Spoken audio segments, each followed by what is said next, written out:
Hello everyone. In the last lecture we read about Mendeleev's periodic table. Today we will discuss about modern periodic table और modern periodic law. Dear student, आज हम लोग क्या पढ़ेंगे?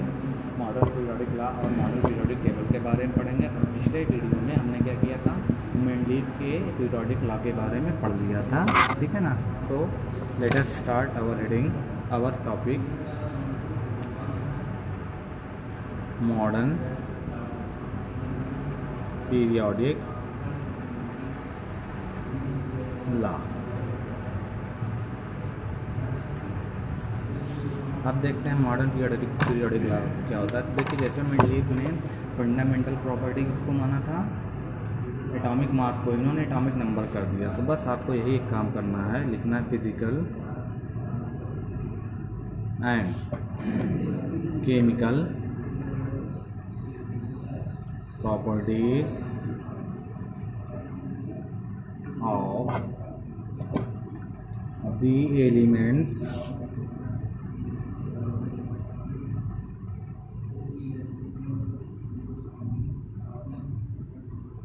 are the periodic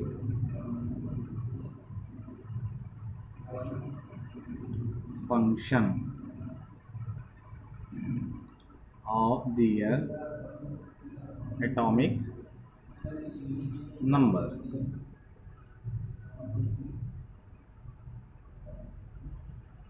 देखिए बेटा, क्या हो गया हमारा मेंडलीव के जो पीरियोडिक लॉ में एटॉमिक मास था, हमने एटॉमिक नंबर कर दिया, बाकी सब वही रहेगा। तो हम लोग कह सकते हैं जो हमारा मॉडर्न पीरियोडिक लॉ है ये किस पर डिपेंड करता है? एटॉमिक नंबर पर। इनके अकॉर्डिंग क्या होता है? Atomic number is the fundamental property of element, ठीक है।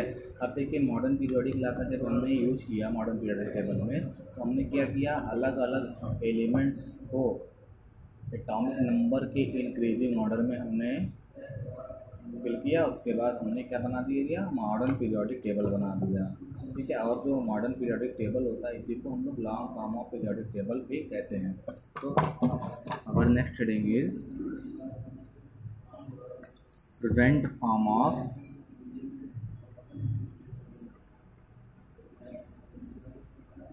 Periodic table. पीरियोडिक टेबल का हम लोग प्रेजेंट फॉर्म पे डिस्कशन करते हैं। तो देखिए, जो हमारा प्रेजेंट टाइम का पीरियोडिक टेबल है इसी को हम लोग long form of periodic table भी बोलते हैं। Long form of periodic table. So you can say that the long form of periodic table, also called modern periodic table. Modern periodic table, ठीक है। और ये किस पर बेस्ड है? It is based on modern periodic law. Modern periodic law ये इस पर बेस्ड है, मॉडर्न पीरियोडिक लॉ पर, ठीक है। तो जो हमारे एलिमेंट्स हैं हमने मॉडर्न पीरियोडिक टेबल या long form of periodic table में किसके ऊपर बेस्ड किया? एटॉमिक नंबर के ऊपर। तो कह सकते हैं in this table the elements have been arranged in order of increasing atomic numbers। तो हमने इस पीरियोडिक टेबल में एलिमेंट्स को उनके इंक्रीजिंग एटॉमिक नंबर के बेस पर रखा, ठीक है ना। तो ये हो गया आपका present form of periodic table. अब देखिए, इसी present form of periodic table के बेस पर हमने उस एलिमेंट का भी IPSC नॉमेनक्लेचर कर डाला जिसका हमको प्रॉब्लम हो रहा था। तो हम लोग इस नॉमेनक्लेचर के बारे में देखेंगे। तो nomenclature of elements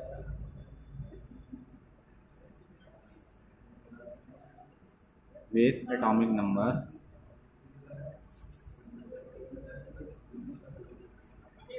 more than 100, मतलब ऐसे एलिमेंट्स जिनका एटॉमिक नंबर 100 से ज़्यादा है उनका हम लोग अपना नोमेनक्लेचर देते हैं। तो यहाँ हम लिख देंगे notation for IUPAC nomenclature of elements. ठीक है, एलिमेंट्स का हम लोग अब IUPAC की नोमेनक्लेचर देखते हैं। तो यहाँ पहले हम डिजिट लिख देंगे, देन नेम एंड देन एवरवेशन। ठीक है, एवरवेशन मतलब क्या कर देंगे, उनका हम लोग कीवर्ड ले लेंगे। जैसे अगर डिजिट की बात करें 0 1 2 3 4 5 6 7 8 9 इतने डिजिट्स होते हैं। 0 का हमने नेम क्या रख दिया है, नील, ये आपको याद करना पड़ेगा। 1 का हमने क्या कर दिया, अन। 2 का बाई, 3 का ट्राई, 4 का क्वाड, 5 का पेंट, 6 का हेक्स, 7 का सेप्ट, 8 का ऑक्ट, 9 का एन। ठीक है, ये हो गया, ये आपको याद करना पड़ेगा। देखिए इसका जो है नील का हम लोग एन रख सकते हैं, 1 का यू रख सकते हैं, बाई का बी, ट्राई का टी, क्वाड का क्यू, पेंट का पी, हेक्स का एच, सेप्ट का एस, ऑक्ट का ओ, एन का ई, ये सब हो गए। ये आपको क्या इतना याद करना पड़ेगा। अब जैसे देखिए हमारे पास क्या आ गया है, मान लीजिए कोई हमारा एलिमेंट है और उसका एटॉमिक नंबर हमने कितना लिख दिया है, सपोज हमने उसका एटॉमिक नंबर जो है 101 कर दिया। ठीक है ना, तो 101 में इसका नेम कैसे निकालेंगे। 1 के लिए देखिए हमने क्या यूज किया है, अन। 0 के लिए नील, फिर 1 के लिए अन, फिर इसके बाद IOM जोड़ देंगे तो क्या हो गया, अन नील अनियम। इसका अगर आप शो करेंगे रिप्रेजेंटेशन करेंगे तो UNU, अन नील अनियम हो गया। इसी टाइप से अगर हम 102 की बात करें तो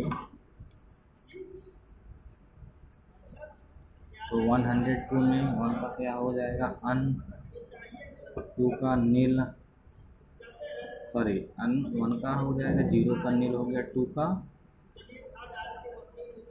बाई, UM जोड़ दीजिए तो अन नील बाईम, UNB ये हो गया। ठीक है, देन देखिए हम 103 की बात अगर करें तो 1 का हो गया अन, 0 का नील, 3 यानी ट्राई, EM जोड़ देंगे तो अन ट्राइम, UNT हो गया। 100 अगर 4 का आप नोमेनक्लेचर देखेंगे तो 2 का अन, 0 का नील, 5 का आपका हो जाता है पेंट, तो अन नील पेंटियम, IOM जोड़ दीजिए, UNP। ठीक है, अन नील पेंटियम हो गया। देन 106 का क्या हो जाएगा, 1 का अन, 0 का नील, 6 का हेक्स, फिर IEM, अन नील हेक्सियम, UNH। ठीक है, अब चलिए अगर मान लीजिए हमको लिखना है 115 का नेम लिखना है तो 115 के लिए क्या करेंगे बेटा, 1 के लिए अन हो गया, ठीक है, फिर 1 है तो फिर अन 5 का हो जाएगा पेंट, IOM, क्या हो गया, अन पेंटियम, UUP। ठीक है, और 118 का अगर आपको लिखना होगा तो 1 का अन, फिर 8 का ऑक्ट, फिर EM, अनन ऑक्टियम, UUO, ये हो गया। तो बेटा ये आपका इस तरीके से 118 तक जितने भी एलिमेंट है सबका आप ये नेम लिख सकते हैं, ये आपका अच्छी नेम होता है। ठीक है, तो देखिए बेटा आज हम लोगों ने क्या क्या पढ़ा, मॉडर्न पीरियोडिक लॉ पढ़ा, फिर मॉडर्न पीरियोडिक लॉ में हमने क्या जाना, एटॉमिक नंबर फंडामेंटल प्रॉपर्टी है, ये हो गया। और इसी मॉडर्न पीरियोडिक टेबल को हमने long form of periodic table बोला, और ये किस पर बेस्ड है, मॉडर्न पीरियोडिक लॉ पर बेस्ड है। उसके बाद हमने नोमेनक्लेचर देखा। बेटा और बाकी की डिस्कशन आपके नेक्स्ट वीडियो में होगी। तो बेटा आज के लिए इतना ही, और बाकी किसी को कहीं भी प्रॉब्लम है तो हो सकता है। Thank you very much for watching this video.